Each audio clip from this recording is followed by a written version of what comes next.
Rádio Piauí.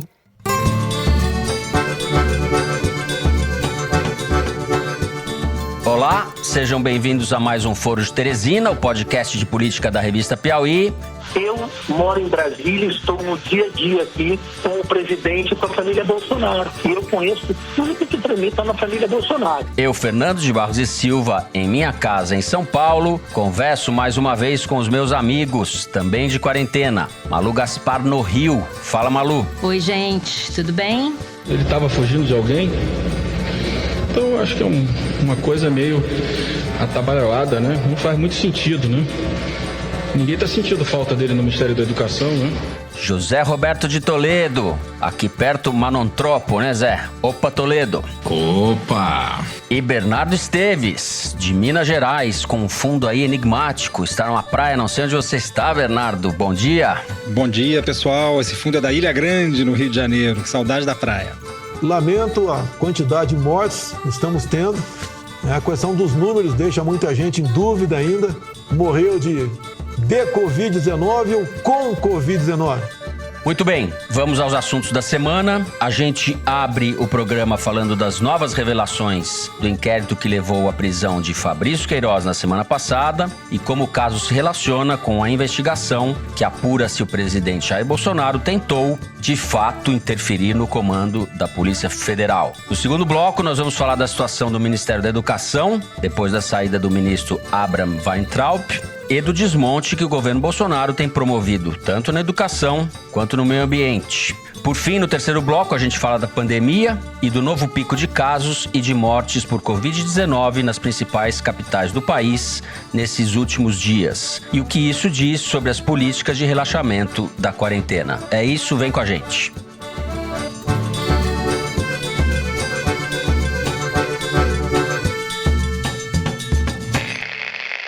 Muito bem, a situação do presidente Jair Bolsonaro se complicou bastante desde a semana passada, quando foi preso o ex-assessor de Flávio Bolsonaro, Fabrício Queiroz, no escritório em Atibaia, do advogado Frederic Wassef, ex-advogado de Flávio Bolsonaro agora, mas que se tornou uma espécie de homem-bomba do governo. Muita coisa ainda está para vir à tona no inquérito que levou à prisão de Queiroz, e além disso, há outro inquérito sobre a interferência de Bolsonaro na Polícia Federal do Rio, que se junta com esse caso das rachadinhas. Malu, eu vou começar perguntando para você como esses dois inquéritos, o das rachadinhas, que é uma investigação que foi conduzida originalmente pela Polícia Civil do Rio de Janeiro, e o inquérito da interferência na Polícia Federal, que é conduzido pela Polícia Federal, como eles se juntam e como eles podem complicar a vida do Bolsonaro. Daí a gente discute um pouco os desdobramentos políticos do caso. O presidente está cabisbaixo, nenhuma piadinha de baixo calão. A última delas aconteceu justamente na véspera da prisão do Queiroz. E nem o anúncio, de que a Polícia Federal vai precisar ouvi-lo nesse inquérito provocou nenhuma reação mais exacerbada, E porque dizem que ele realmente sentiu o baque, E aí é que entra esse encontro dos inquéritos. Por quê? Porque nos últimos dias foram revelados alguns papéis do inquérito, uma parte do inquérito que apura a interferência do presidente da República na corporação. E nesse material existe uma petição do advogado do Sérgio Moro, Rodrigo Rios, em que ele pede para que seja levantada a iniciativa do advogado do Fabrício Queiroz de ter acesso a um inquérito que estava correndo na Superintendência do Rio de Janeiro, apurando o envolvimento de uma empresa do Rio Grande do Sul com o caso das rachadinhas. Nesse inquérito havia o famoso relatório do COAF que citava o Queiroz e o Flávio, mas nenhum dos dois era investigado. A Folha de São Paulo descobriu no final de maio que, em 29 de agosto do ano passado, a defesa do Queiroz pediu acesso ao inquérito a uma juíza aqui do Rio. A juíza não deu acesso ao inquérito porque o Queiroz não era investigado, mas permitiu que ele tivesse acesso ao relatório. Até aí, ok, nós estamos falando de 2019 e nessa altura muita gente no Ministério Público, na PF, até advogados de investigados já tinham tido acesso ao tal relatório. O que, aliás, chama atenção, por que ele precisava de acesso ao relatório naquela altura? A questão que está em jogo aí não é exatamente o acesso do Queiroz, mas sim a data em que ele pediu o acesso. Foi justamente em agosto de 2019 que o presidente Bolsonaro começou a dizer que tinha que trocar a superintendência Superintendência do Rio, que na época o superintendente era o delegado Ricardo Saad, que não podia ficar ali, que tinha problemas de produtividade, o que também o inquérito mostrou que era mentira. E o que a Folha não publicou e que eu apurei e vou contar para vocês aqui é o seguinte... Conte para nós, Malu Gaspar. Furo, breaking Ouvintes, news. Estarei sabendo junto com vocês isso daí. Antes de prejuízo, os advogados tentaram acesso diretamente com o delegado que tocava esse inquérito da empresa do Rio Grande do Sul. E o delegado não deu. Falou que não ia permitir que eles vissem o inquérito justamente porque nem o Queiroz nem o Flávio eram investigados. Então, houve um trâmite anterior ao pedido que foi feito à juíza. E o Moro sabe disso. Se eu sei, eu acredito que o Moro saiba disso. E por isso que ele jogou esse caso dentro do inquérito do Queiroz. Porque se a data do pedido à juíza é 29 de agosto e a declaração do Bolsonaro de que o Saad tinha que sair da superintendência foi no dia 15 de agosto, antes do pedido à juíza aconteceu um pedido formal ao delegado. Teve uma petição que foi entregue ao delegado e o delegado negou essa petição. Então, coincide no tempo. O que o Moro está tentando fazer e que a Polícia Federal vai fazer apurando essa questão é tentar obter a sequência de datas. Em que data que o advogado do Queiroz pediu acesso ao inquérito, para ver se isso tem a ver com o inconformismo do Bolsonaro em relação à Polícia Federal. E certamente, se o Bolsonaro tiver mesmo que depor nesse inquérito, ele vai ser questionado sobre isso. Então, vai haver aí uma convergência de casos. Qual é a tese da defesa do Moro, que está sendo investigada e que foi falado quando esses documentos do inquérito vieram à tona? De que a questão do Queiroz pode ter sido o que motivou a tentativa do Bolsonaro de interferir na Polícia Federal. Isso é uma tese a ser provada, mas faz sentido. Isso reforça a insistência com que Flávio Bolsonaro tentou barrar esse inquérito, né, essa investigação do Queiroz. Foram 9 vezes no total, né, que ele foi à justiça e conseguiu, num determinado momento, que o Toffoli concedeu, depois isso foi revertido, etc. Né? Graças ao Toffoli, que os bolsonaristas detonam tanto, Bolsonaro deve um caminhão para o Toffoli. Né? Sim. E hoje ele está tentando de novo. Tem um julgamento hoje no Tribunal de Justiça do Rio de Janeiro que vai decidir, é um julgamento de um habeas corpus impetrado pela defesa do Flávio, em que ele pede para ter foro privilegiado nesse julgamento, porque ele diz que ele era deputado estadual à época. Não tem precedente legal disso, pela decisão do STF a respeito disso. Você só é julgado com foro por casos cometidos no exercício do mandato, mas ele está tentando novamente, é mais uma tentativa de tirar, e ele quer especificamente tirar o caso Queiroz das mãos do juiz Flávio Itabaiana, aqui do Rio de Janeiro, que ele julga que é ligado ao Wilson Witzel.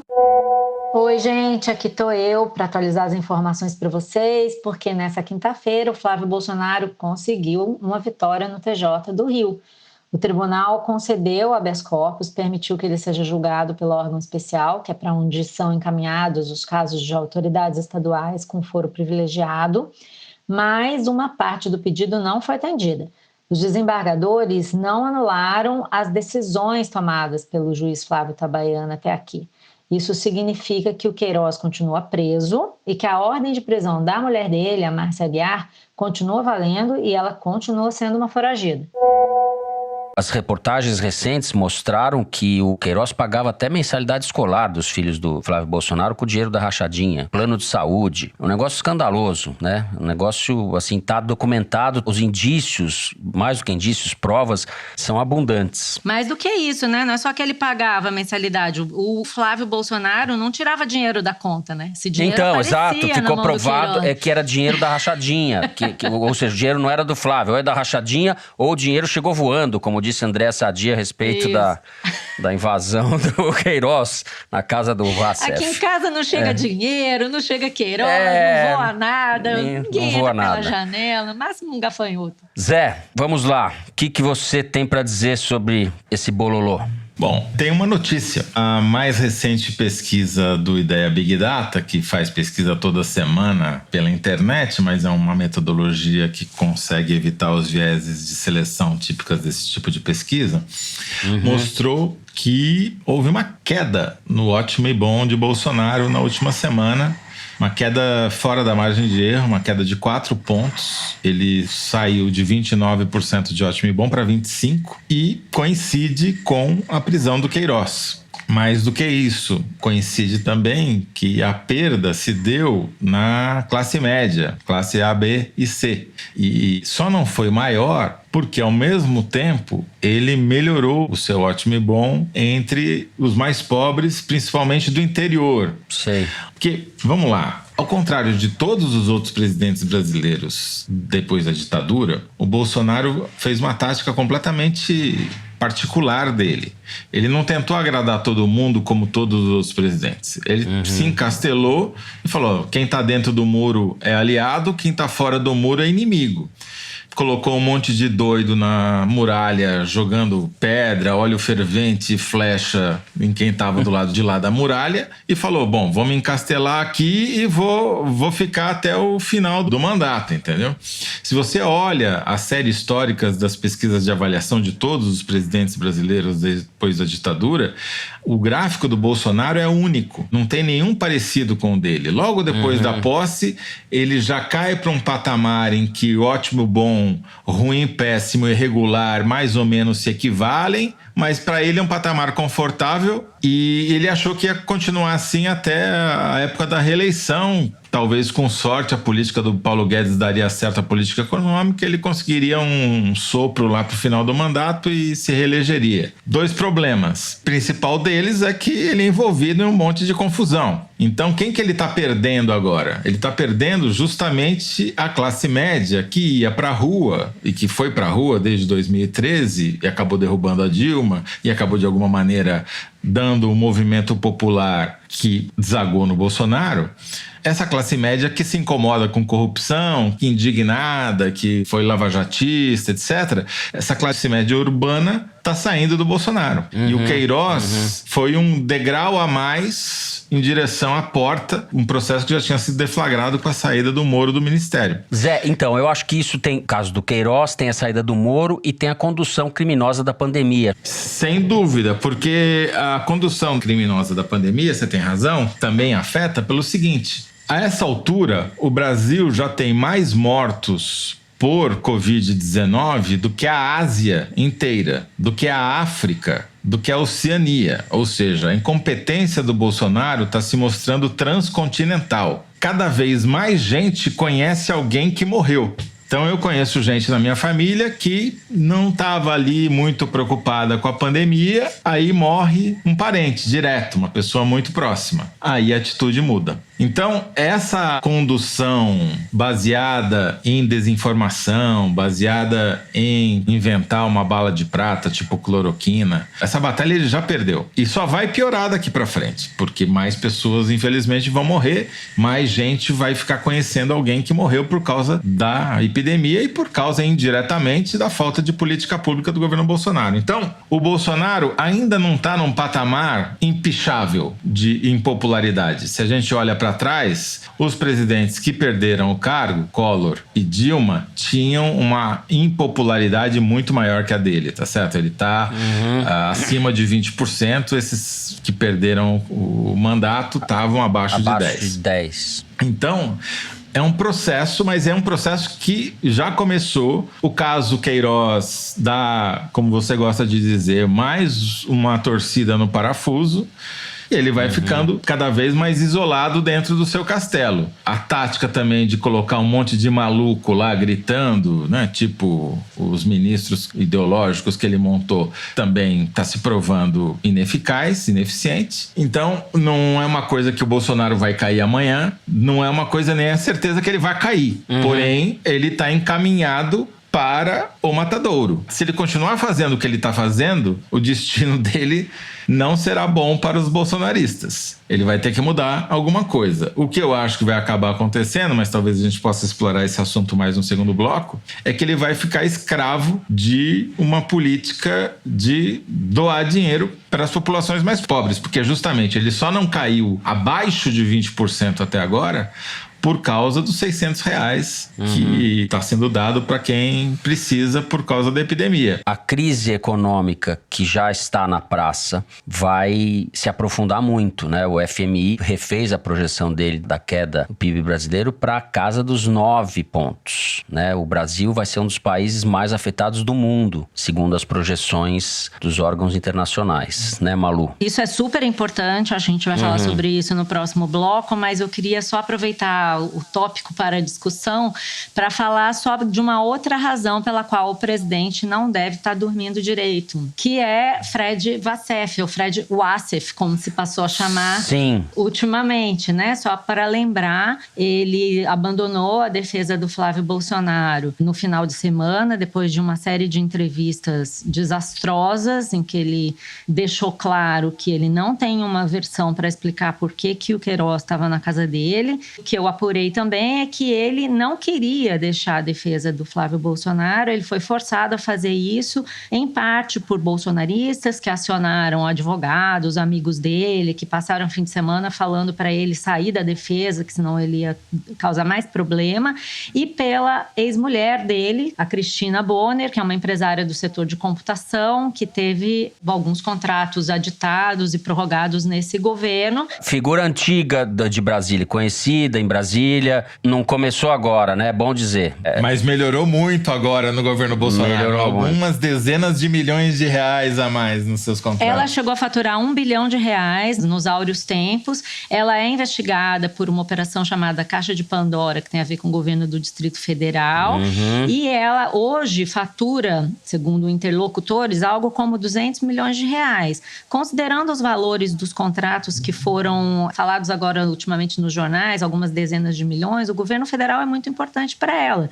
Então, ela não quer saber de Fred Wassef ou Wassef na televisão falando um monte de abobrinha, né, cara? Ele não sabe como que o Queiroz apareceu na casa dele, ele não autorizou o Queiroz a entrar, mas o Queiroz estava lá. O que é facilmente desmentível pelo próprio pedido de prisão cautelar, segundo as mensagens que o Ministério Público recolheu no celular da mulher dele e nos celulares apreendidos. Ele tá por ali, por aquela região, pelo menos desde agosto de 2019. Sim, isso tá muito claro. Eu só consigo entender a entrevista do Wassef, depois da prisão do Queiroz, como uma maneira de chantagem pros bolsonaros, no estilo daquela fala do Paulo Preto, do PSDB, né? Não se deixa um líder ferido na beira da estrada, tal. Exatamente. E só assim se explica, porque ele realmente foi um desastre, é uma espécie de vilão de desenho animado ou de filme de terror mesmo. Se eu fosse o Bolsonaro, eu ficava longe da letra W, né? Porque Wassef, Weintraub e Weingarten não vai dar boa coisa pra ele. Agora, a julgar pelo que eu ouvi nos últimos dias de bolsonaristas e de gente próxima ao Wassef, eu acho que o poder destrutivo dele é bastante grande. O que eu mais ouço é: eu tenho medo desse cara, eu tenho medo desse Wassef, não me meta nessa confusão porque eu não quero ficar perto. E o próprio entorno do presidente avisou a advogada Karina Cufa, que é advogada do presidente, que publicou até uma nota dizendo que o Wassef não é advogado dele, para ela não provocá-lo, porque ele é perigoso. Então, eu acho que nesse contexto não é desprezível o que vai acontecer com Fred Wassef. Muita gente, inclusive, acha que em algum momento ao longo da investigação ele vai acabar preso, o nosso anjo. Então, tudo isso pode trazer consequências muito sérias, né, para o presidente e para o Flávio, enfim. Personagens sinistros perto dele, aquela turma lá no entorno do Collor, né, Zé? PC Farias, etc. Parecem lordes perto dessa turma. Tô com saudade de Paulinho Gasolina, que era como o PC Farias era conhecido em Alagoas antes de ficar famoso. O tal do Wassef que entrou 13 vezes, pelo menos, no Palácio da Alvorada, né? Teve com o presidente, entrava lá toda hora, enfim. É uma coisa realmente merda à milanesa. Me diga com quem andas, te direi quem és, né? O velho ditado continua valendo. Posso só fazer um comentário rápido para não perder minha apuração? Não perca a apuração. Os ouvintes adoram. Não, é porque é o seguinte, eu fiquei muito curiosa com esses advogados que estão assumindo as defesas do Flávio e do Queiroz no lugar do Assef, do outro advogado do Queiroz, eu nem me lembro mais quem era. E aí eu andei assuntando com os criminalistas aí que eu conheço, os caras do Rio, de São Paulo, renomados, que me fizeram algumas estimativas de valores da causa. E aí, por exemplo, Rodrigo Rocha e Luciana Pires, advogados do Flávio Bolsonaro, estima-se que pelo inquérito eles cobrem R$300 mil pela atuação no inquérito e se tiver uma ação na justiça, alguma coisa entre 1 milhão e 3 milhões de reais. O Cata Preta, que é o advogado do Queiroz, parece que é até mais caro, porque ele tem mais casos e ele é mais experiente. Então, bota aí mais 300 mil e alguma coisa entre 1 milhão e 3 milhões de reais. E o Nabor Bulhões, que é advogado do Marcelo Odebrecht, um dos criminalistas mais famosos do país, que o Flávio Bolsonaro andou sondando para contratar, não trabalha numa ação como essa por menos de 5 milhões de reais. Eu fico perguntando, da onde vai sair o dinheiro? Vai ter que vender chocolate que não acaba mais na lojinha da Copenhague, hein? Maria Lúcia Gaspari, você com todo esse talento foi ser jornalista, tá vendo? Você errou de profissão. Menina, é o que eu falo, não tem chocolate, ninguém entra voando na minha casa. Bom, vamos pro segundo bloco falar da tragédia no Ministério da Educação e da crise generalizada no governo. Vem com a gente. Muito bem, Abraham Weintraub está nos Estados Unidos, foi fugido, de certa forma, para lá, deixou o Ministério da Educação e atrás de si um legado desastroso. A gente tem muita coisa para falar sobre o passivo que ele deixou no MEC. Weintraub que está sendo agora questionado a respeito da nomeação que ainda tem que ser aprovada como diretor executivo do Banco Mundial. A Associação dos Funcionários do Banco soltou uma nota repudiando a nomeação dele, o que cria, no mínimo, um constrangimento. Não quer dizer que ele não vá ser nomeado, mas cria um constrangimento para o governo Bolsonaro e para o Brasil, evidentemente. José Roberto de Toledo, vamos começar a falar disso daí por onde? Então, Fernando, do mesmo jeito que o Bolsonaro está perdendo a sua base de apoio, e a gente vê isso nas ruas, como ele perdeu as ruas, né? Porque perdeu as classes médias urbanas, ele também está perdendo, ou já perdeu, a hegemonia nas redes sociais, como os levantamentos semanais que a Arquimedes faz para o Foro de Teresina tem mostrado já há algum tempo. O que está ficando claro, segundo os analistas aqui da Arquimedes, é que cada vez mais os bolsonaristas têm que se refugiar nos debates virtuais, nas redes, em teorias da conspiração, em notícias falsas, em desinformação, em mudar o assunto, porque as batalhas travadas em cima de fatos, em cima de números, de estatísticas, de coisas concretas, de políticas públicas, de ações de governo, eles estão perdendo todas de lavada. E do mesmo jeito que o Weintraub fugiu para Miami, eles fogem de qualquer discussão concreta e de qualquer coisa que mencione o Queiroz, né? O que aconteceu com o Weintraub no final de semana foi que os bolsonaristas tentaram transformá-lo numa espécie de herói, mito, vítima, e isso durou um dia e logo depois ele foi caindo no esquecimento, o assunto foi se perdendo. O Weintraub ficou com uma tatuagem na testa chamada Fujão, covarde, né? Da qual ele jamais se livrará se a gente tiver sorte. O fato é que o Bolsonaro está tendo, depois de 1 ano e meio de governo, está tendo que governar pela primeira vez para conseguir se salvar. E ele já mostrou que é absolutamente inepto para fazer isso. O seu ministro da Fazenda, e aquele que lê todos os autores possíveis e imagináveis no original 3 vezes, eu fico imaginando por que o cara lê 3 vezes o mesmo autor. Deve ser porque não entendeu, né? E isso fica claro porque, por exemplo, agora, como eles estão tendo que comprar apoio, ou seja, estão tendo que bancar os R$600 para que o Bolsonaro não caia abaixo dos 20% de ótimo e bom, e isso se dá principalmente nos municípios do interior mais pobres, ou seja, região Nordeste, região Norte. Por quê? Porque lá R$600 valem muito mais do que R$600 na periferia de São Paulo, o custo de vida é mais barato. O problema dessa política é que é uma política cara para o governo manter e é ineficiente, porque você só consegue sustentar essa popularidade se você continuar pagando. O Paulo Guedes agora inventou uma nova fórmula, que é o caminho do desastre para a popularidade do Bolsonaro. Está dizendo agora que ele vai... Isso veio, dizem as matérias, a pedido do próprio Bolsonaro. Então ele vai reduzir primeiro de 600 para 500, depois de 500 para 400, depois de 400 para 300, depois de 300 para nada. O efeito disso, na psicologia social, já tem vários estudos mostrando, é mais ou menos o seguinte: a felicidade é uma equação que é expectativa menos realidade, então o cara vai esperar 600 receber 500, já vai ficar puto porque ganhou R$100 a menos. No mês seguinte ele está esperando 500, vem 400, ele vai ficar mais bravo ainda porque já perdeu 200. No terceiro mês, quando ele está esperando 400, vem 300. Fala, pô, já perdi 300 e no quarto mês que ele está esperando 300 não vai vir nada. Ou seja, a reação dessa política que eles acham que vai ser positiva tem tudo para ser negativa.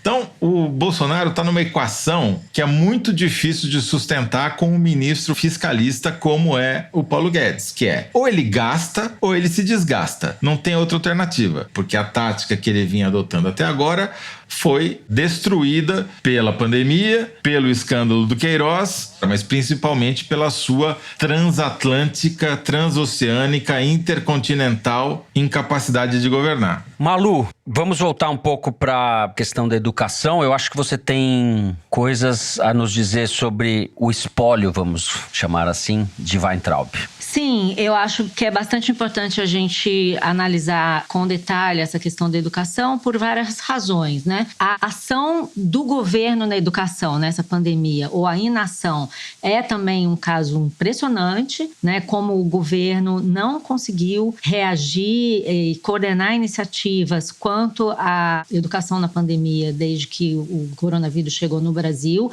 O que a gente sabe é que todas as ações que vêm sendo tomadas estão sendo tomadas ou por redes de escolas particulares, ou por uniões de secretários municipais de ensino, ou por gestores estaduais, assim como no caso da saúde, todo mundo se virando como pode, sem poder contar com uma ajuda mais coordenada do governo federal. O que a gente está vendo é uma briga pelo cargo de ministro da Educação, né? Depende de quem foi escolhido para esse cargo, o futuro das políticas de educação que precisam ser implementadas se a gente quer sair dessa pandemia com o mínimo de dignidade. Vamos pensar que, assim, milhões de crianças fora da escola, com pais desempregados, a gente não precisa de alguém que queira que as famílias voltar aos valores da família no Ministério da Educação. A gente precisa de alguém que bote em ordem coisas muito básicas que precisam estar funcionando para que a gente contenha minimamente o estrago da pandemia. Nessa pandemia, quem são os mais afetados? São os mais pobres, são mães de crianças que estão fora da escola, que não têm creche, que precisam trabalhar. Então, nós não estamos falando de besteira, nós estamos falando de desigualdade social. As universidades federais muitas delas não estão tendo aula, você não sabe o que vai acontecer com o Enem. E tem uma coisa super importante que está sendo discutida no Congresso, que é o Fundeb, é o Fundo de Financiamento da Educação Básica no Brasil, que precisa ser regulamentado até o final do ano, do contrário, você não vai ter como financiar a educação básica no país. E é uma questão super relevante, né, para todo mundo que depende de educação pública e também quem não depende. É uma questão de civilização. E o que aconteceu ao longo de todo o ano é que os deputados fizeram uma proposta de valores e aplicação do dinheiro. Tem uma briga muito grande entre as redes, né, quanto de dinheiro vai para a prefeitura, quanto de dinheiro vai para o Estado. A professora Dorinha, que é uma deputada relatora desse projeto, já fez a proposta e ficou esperando que o Abraham Weintraub enviasse a proposta do governo. Ela está esperando até agora. O que a gente consegue ver nesse governo é que ele não resolveu, no ano e 2 meses que ele ficou no cargo, nada, praticamente, do que era preciso resolver. Não estou falando para fazer uma revolução na educação, não. É para fazer as coisas andarem. É o Fundeb que precisa ficar decidido quanto dinheiro vai ser, para quem vai, como vai ser aplicado, a tempo hábil de ser incluído no orçamento do ano que vem. A outra coisa que precisa resolver, o que vai fazer com o Enem? Ele abriu uma enquete na internet para decidir qual seria a data do Enem, e até agora não se sabe se tem resultado, quais medidas vão ser tomadas. Você tem que decidir ainda como é que você vai fazer com as universidades federais. Você tem programa de alfabetização que está parado. Você tem os próprios programas deles. Ele inventou aquele Futuro, FURIS, que era uma forma de financiamento privado da pesquisa nas universidades e tal, tudo furado. E a única coisa que ele fez, que ele deixou parado, que está pendurado lá no Palácio, é a nomeação de conselheiros da educação. Conselho Nacional de Educação para a Educação Básica e para a Educação Superior. E aí, quando você olha, o que você vê? Nomes ligados ao olavismo, mais radical, gente que defende exatamente essa coisa de cortar a base curricular, extirpar os defensores do Paulo Freire da educação, e nomes da educação privada na educação superior, defensores da educação à distância. Eu já falei aqui em um programa passado, quando a gente falou da gestão do Weintraub, a grande mudança de regulamentação que ele estipulou na gestão dele é abrir para 40%, a possibilidade de que você tenha 40% dos cursos à distância. É um lobby antigo das universidades privadas, que ele editou uma norma permitindo que seja assim. Esses lobistas do ensino da distância estão hoje esperando a nomeação para o Conselho Nacional da Educação. De tudo isso que você está falando, o que tem claramente é, de um lado, uma turma que vê na educação uma oportunidade de negócios e, de outro lado, alguém que vê uma chance de aprofundar ou de expandir essa política fundamentalista, essa coisa obscurantista do Olavo de Carvalho. E olha eu aqui de novo, gravando mais uma atualização para vocês, para provar que neste governo não tem fechamento tranquilinho, não. Agora, no final da tarde, o presidente escolheu o novo ministro da Educação. É o professor Carlos Alberto Decotelli da Silva, que é formado em Ciências Econômicas pela UERJ, mestre pela FGV, doutor pela Universidade de Rosário, na Argentina, e pós-doutor pela Universidade de Wuppertal, na Alemanha. É o primeiro ministro negro do governo Bolsonaro. Mas o mais importante de saber a respeito dele é que ele é oficial da Reserva da Marinha e não é olavista. Portanto, é um aceno aos militares. Ele participou da transição de governo lá no início e chegou a ser presidente do Fundo Nacional de Desenvolvimento da Educação por alguns meses no ano passado. Ele foi demitido para dar lugar a um nome indicado pelo Centrão, já naquela época, e ficou abrigado numa secretaria do próprio MEC. Ou seja, é um nome mais técnico, é uma pessoa ligada aos militares que chegou falando em ouvir, ponderar, prosseguir e trabalhar. Vamos ver se vai dar certo. A pandemia mostrou o fosso entre a educação privada e o ensino privado, que é de uma elite, é minoritário no país. A imensa maioria da população estuda em escola pública. O governo não teve nenhuma política para a área e o fosso se acentuou. Isso está sendo falado com frequência, que os alunos da rede pública foram largados à própria sorte, né? Enfim, não há a menor perspectiva de que o Bolsonaro venha resolver, venha dar uma boa solução para a questão da educação no Brasil. Não há.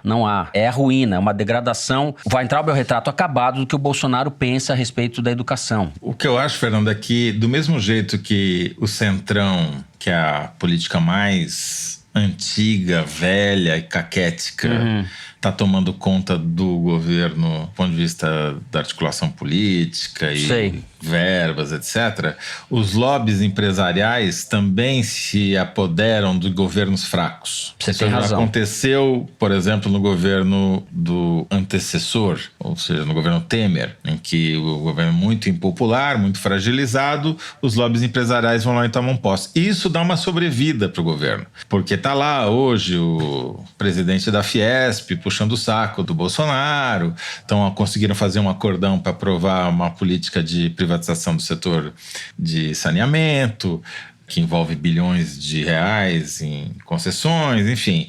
Esses negócios tendem a aumentar à medida que o governo Bolsonaro se fragiliza.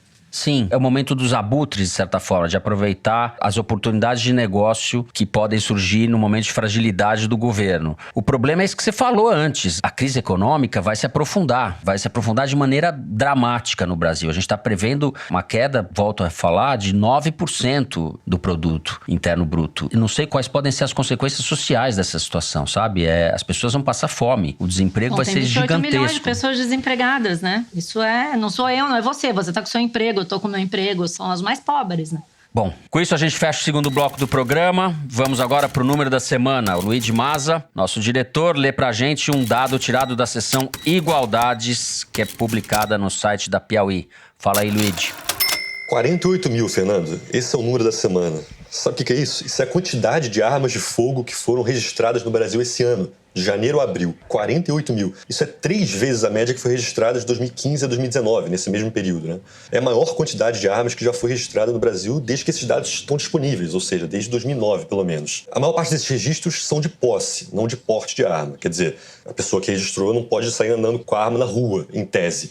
Mas o impressionante é o seguinte, a cada 10 armas que foram registradas, 6 foram por cidadãos comuns. Só as outras 4 que foram compradas por órgãos e servidores públicos que têm, de fato, direito ao porte de arma, como policiais, delegados, etc.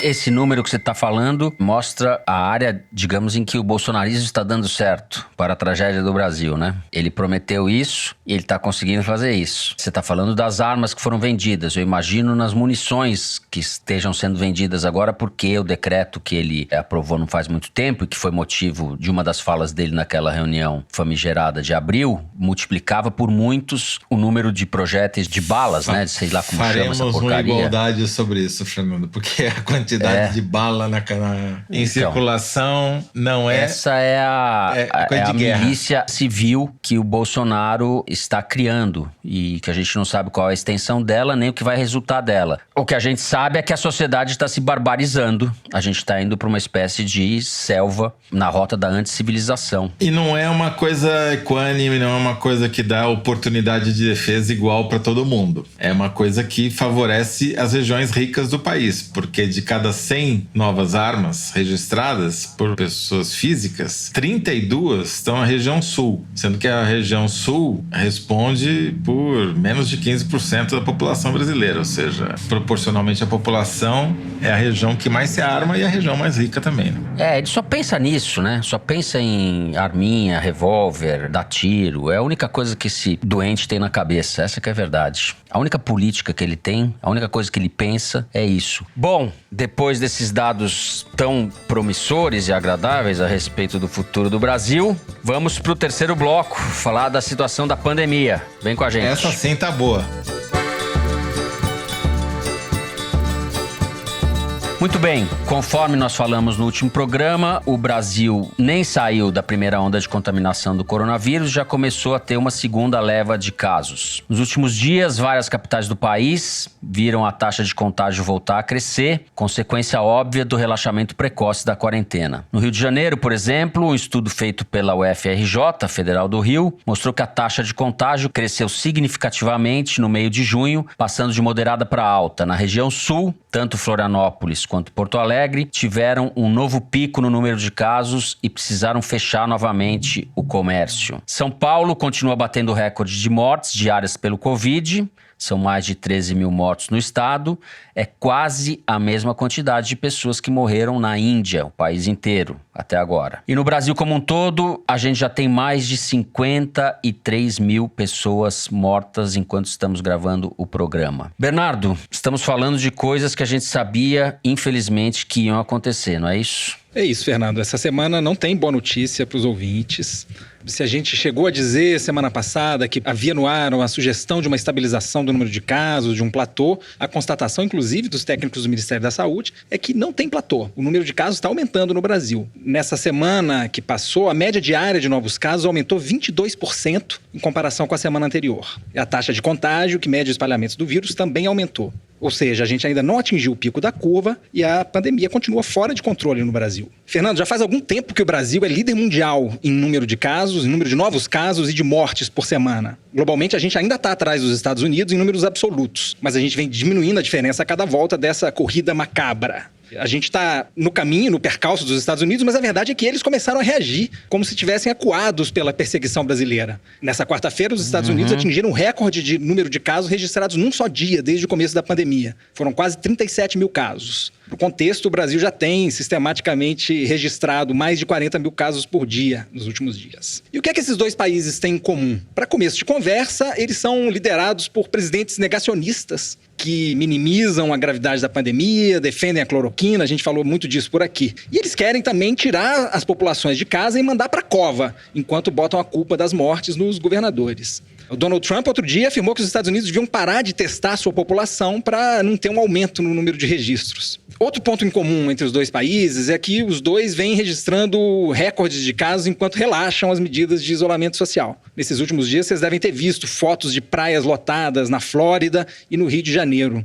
Miami Beach nunca foi tão parecido com a Barra da Tijuca, né? Um outro ponto em comum entre os dois países é o fato de que a dinâmica interna da pandemia mudou. Nos Estados Unidos, a pandemia chegou contudo em Nova York, por exemplo, onde os casos parecem estabilizados atualmente. Hoje, os estados que estão puxando a curva para cima estão no sul e no oeste. É o caso de Texas, Arizona, Oklahoma e Carolina do Sul, que registraram todos eles recorde de casos nos últimos dias. E no Brasil também a gente viu uma mudança na configuração geográfica da pandemia. Atualmente a gente tem focos de espalhamento rápido do vírus em localidades como Goiás, que é o estado que teve o maior aumento proporcional do número de casos na última semana. Os estados do sul, que pareciam menos afetados pelo vírus no início da pandemia, agora estão com quadros preocupantes. Curitiba triplicou o número de casos em menos de um mês e corre risco de colapso das UTIs. Aqui o caso de Minas Gerais, que aparecia bem nas estatísticas, mas isso era provavelmente um fruto da subnotificação. O estado já está na ponta do ranking dos estados com as UTIs mais lotadas. A ocupação passava de 90% no começo dessa semana. E a gente vinha falando também da interiorização da pandemia nos últimos programas, né, Fernando? Essa tendência continua acentuada. 2 de cada 3 novos casos registrados no Brasil estão nas cidades do interior e não nas capitais. Em São Paulo, é um crescimento muito grande no interior do estado, Pois é, os novos casos estão mais no interior do que na capital. E, por fim, um último ponto em comum com os Estados Unidos é realmente a flexibilização antes da hora, né? Tem muita cidade abrindo shopping, restaurante, como se nada tivesse acontecendo. O Campeonato Carioca chegou a voltar, mas tornou a ser interrompido e a situação parece meio indefinida atualmente. Mas para o registro, eu acho que vale lembrar que só no elenco dos 20 times da Série A do Brasileirão, os testes mostraram que havia nada menos que 95 atletas que haviam sido infectados. É mais um golaço do coronavírus, né? E ainda nesse quesito da flexibilização, queria citar um estudo da Universidade de Oxford que concluiu que 8 das capitais brasileiras que começaram a reabertura fizeram isso antes de estarem prontas para isso, conforme os critérios da OMS, incluindo Rio e São Paulo. Mas nada disso é novidade para você que ouve o Foro toda semana, e eu fico até meio constrangido de estar aqui falando a mesma coisa a cada semana, nesse eterno dia da marmota que é a pandemia sob Bolsonaro, né? Isso porque, de novo, eu vou me repetir, é que falta teste, falta estratégia para rastrear os contatos dos infectados, falta informação para a população. Acho que, em resumo, falta uma política nacional coordenada de combate à pandemia. O que a gente vê são os militares agindo meio estabanadamente para combater os focos de incêndio, enfim, mas sem um norte muito claro. Pazuello, não é, Toledo? O Weintraub da saúde? É o Waizuelo, né? Waizuelo. Um W também. Fernando, o que a gente está assistindo no Brasil e nos Estados Unidos, além de tudo isso que o Bernardo muito bem desenhou, é que são 2 países com diferenças regionais grandes.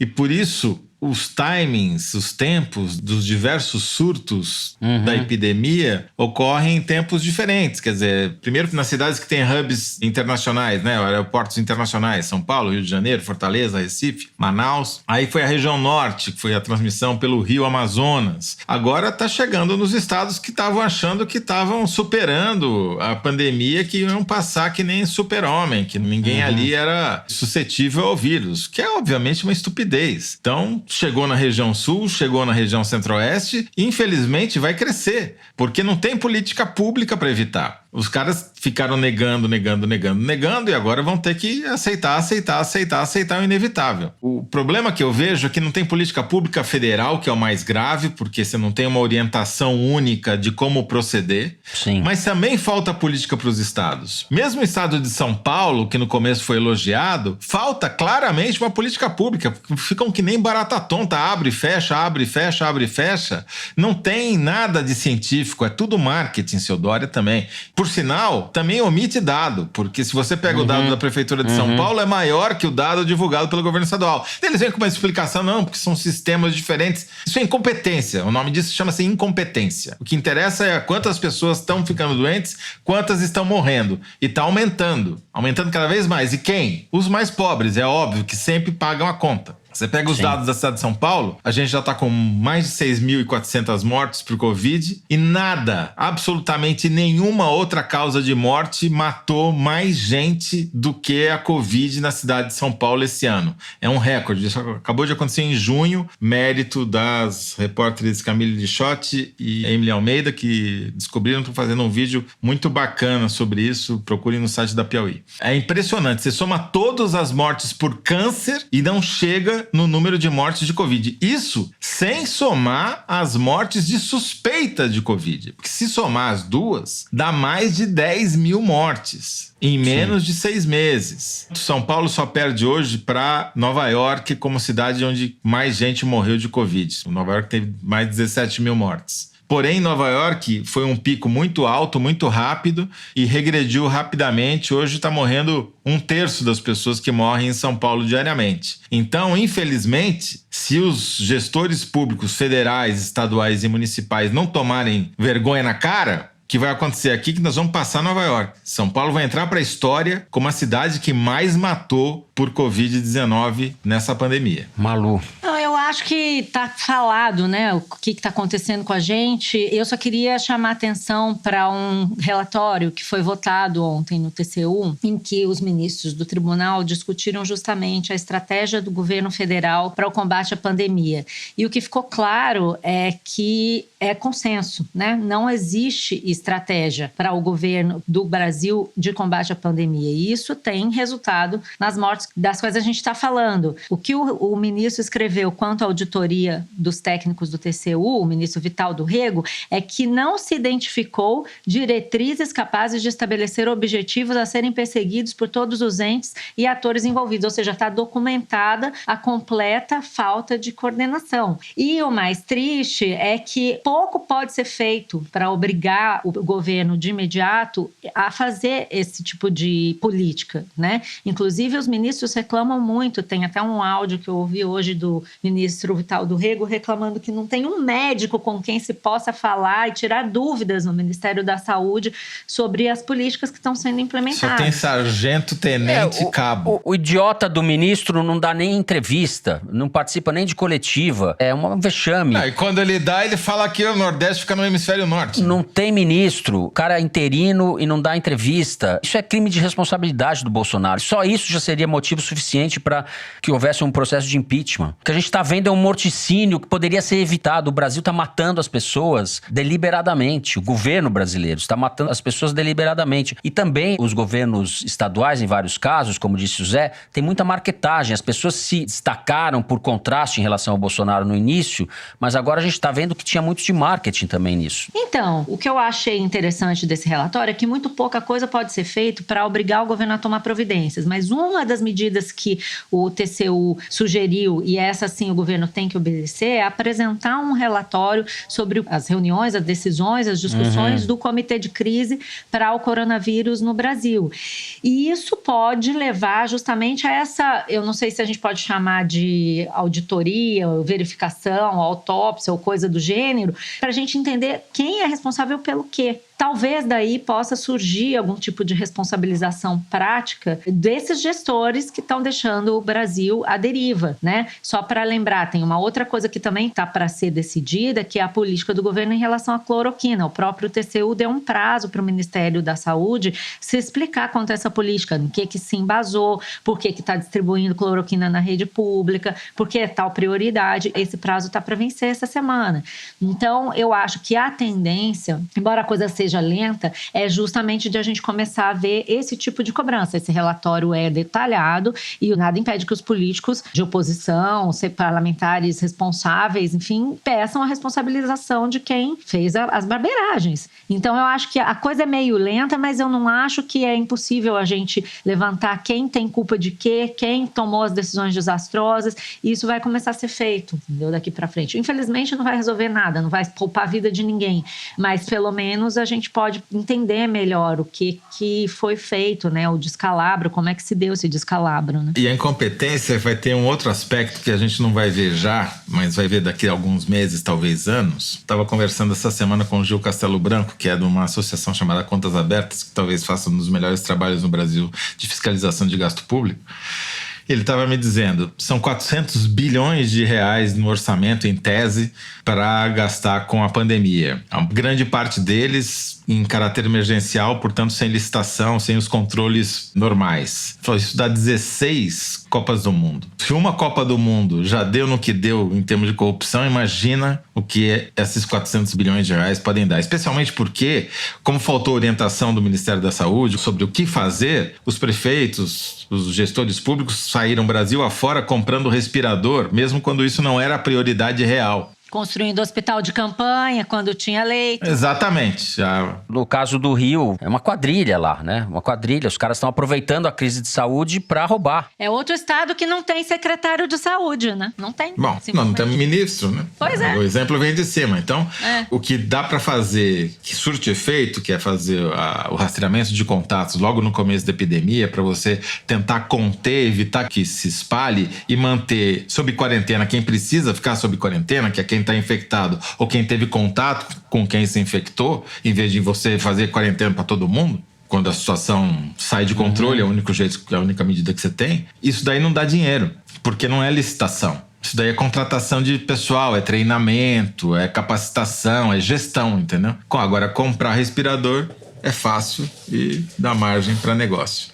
Bom, é isso. Infelizmente, a gente não tem coisas agradáveis a falar a respeito disso. O Brasil vai despontando aí como o país mais vexaminoso, mais vexatório. Vamos ser um caso de estudo no futuro de tudo que não deveria ser feito e dos crimes que foram cometidos em relação ao enfrentamento dessa pandemia. Terminamos assim o terceiro bloco do programa e vamos para o Kinder Ovo, para tentar descontrair um pouco.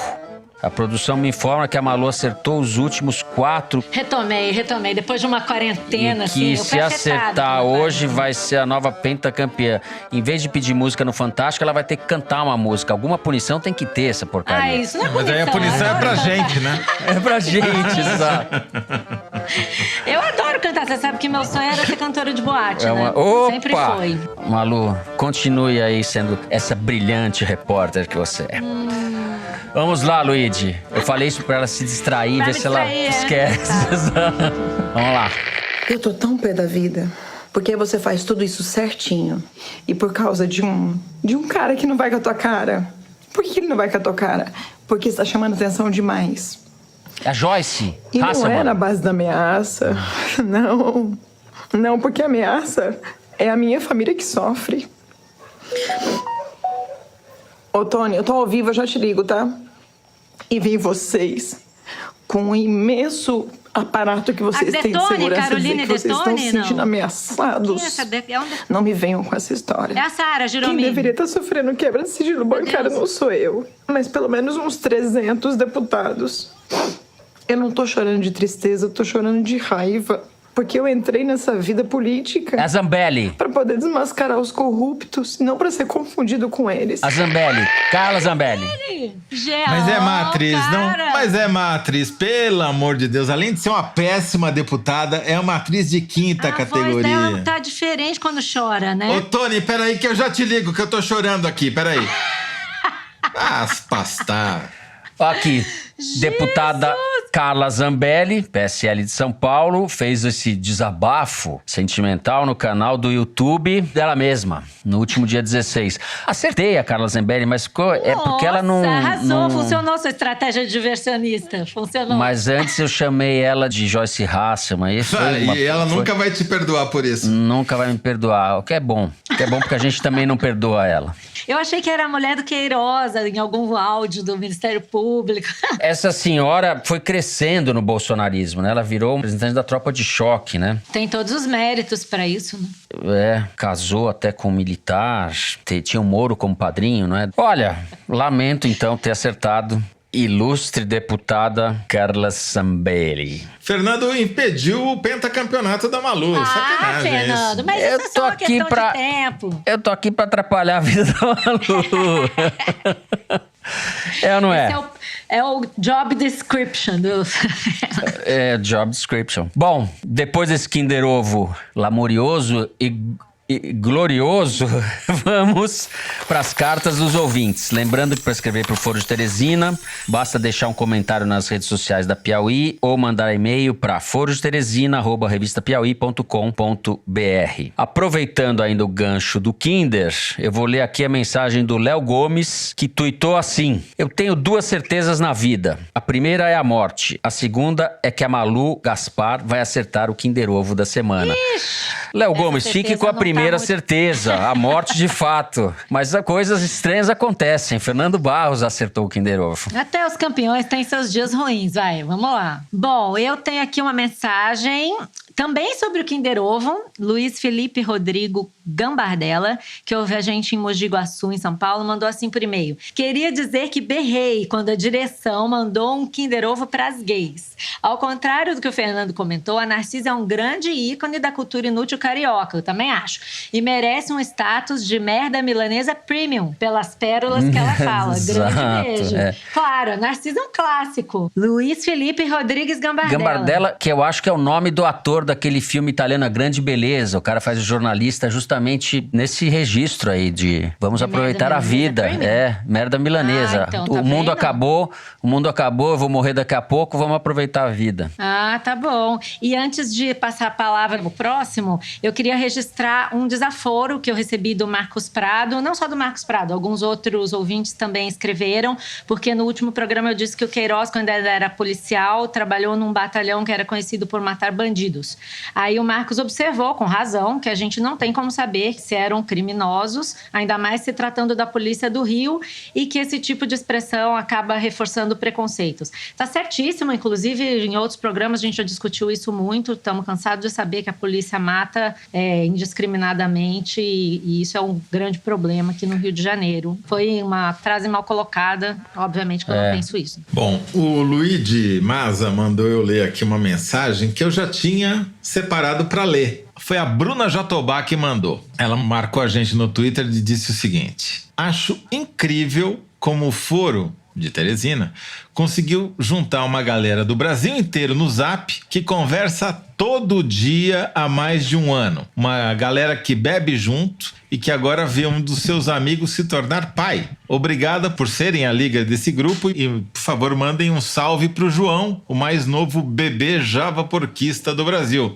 Salve, João! João, bem-vindo. Nossa, que delícia, hein, de mensagem. Podia convidar a gente pra beber também, né? Essa parte de bebê a gente topa, né? Esse grupo de Zap só é parte. bom porque a gente não faz parte, Malu, é por isso. Pra você falar da gente. João, bem-vindo, João, bem-vindo. Tomem umas por nós, então, né? Já que é assim. Queria aproveitar e registrar aqui duas mensagens que eu li no Twitter. Uma da repórter Luísa Barros, de O Globo, que disse que a mãe dela virou comentarista do Foro de Teresina. Opa!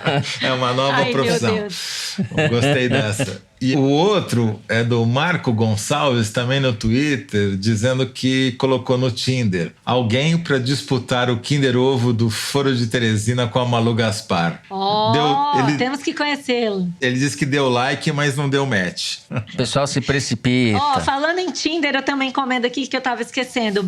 Um correio elegante. Bárbara Gomes mandando beijo pro seu amado Arthur, ouvintes do Foro. Eles sabem quem são eles. Entendedores entenderão.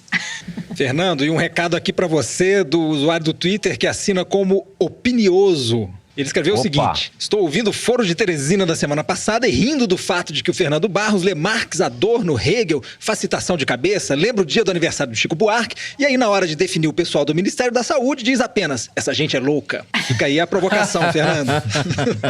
É que ele não sabe que essa gente é louca, tá lá no último livro da Lógica do Hegel, a Doutrina do Conceito. Meu Deus do céu. É o ápice da lógica do Hegel. Essa gente é louca. Ou seja, lê tudo isso para depois falar. Eu concordo com o Opinioso. Vai ver se usa mais o latim aí. É isso?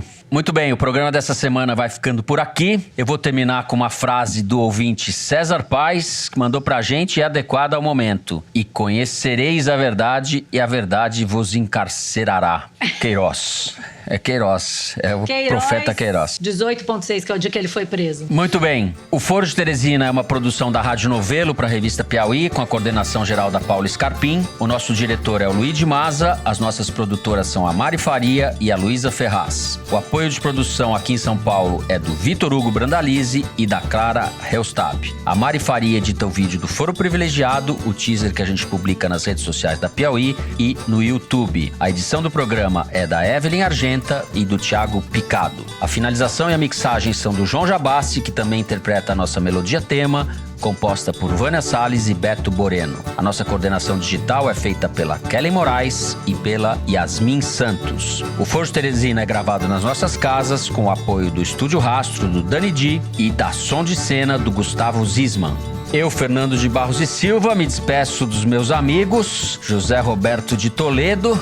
Tchau, Toledo. Tchau, Fernando. Ouvintes, voltem pra casa. Já que ninguém ficou em casa, ainda dá tempo de voltar. Voltem pra cá. Muito bem, Toledo. Bernardo Esteves. Tchau, Bernardo.